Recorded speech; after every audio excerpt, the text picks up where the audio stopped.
ওই দেখো মা, শ্রীরাম সুনাম রাম পশুরাম সকলে দাঁড়িয়ে দাঁড়িয়ে আছে।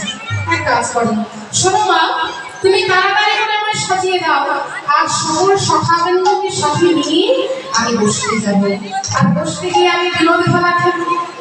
শ্রীরাম বলছে, হ্যাঁ মা, তুমি তোমার গোপালকে সাজিয়ে দাও। ওই আর দেরি করো না, অনেক বেলা হয়ে গেছে।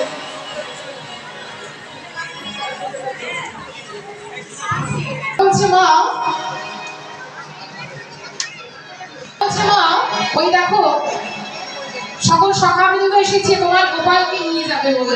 তা তোমার গোপালকে নিয়ে গিয়ে তোমার গোপালের সাথে আমরা বিনোদ খেলা খেলবো, বসে গিয়ে আমরা খেলা খেলবো। তা তোমার গোপালকে তুমি সাজিয়ে দাও।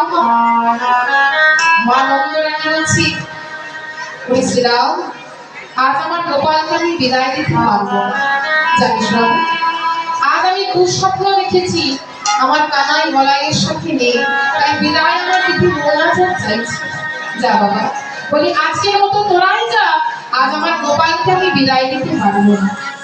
শ্রীরাম বলছি, মা, তোমার কোনো চিন্তা নেই, কোনো ভয় নেই, তোমার গোপালের কোনো ক্ষতি হবে না।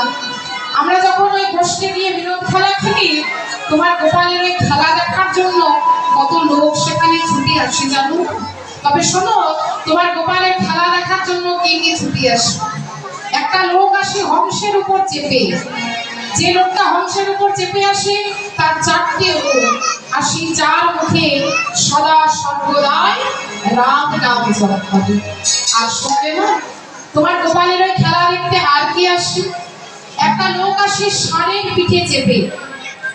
তা যে লোকটা ষাঁড়ের পিঠে চেপে আসে তার সারা দেহ ছাই ভস্ম মাথা, আর মাথায় তার জটা। ওমা, তারে কেমন দেখতে জানো? শোনো মা, শোনো, তারে দেখতে ঠিক দাদা বলাইরে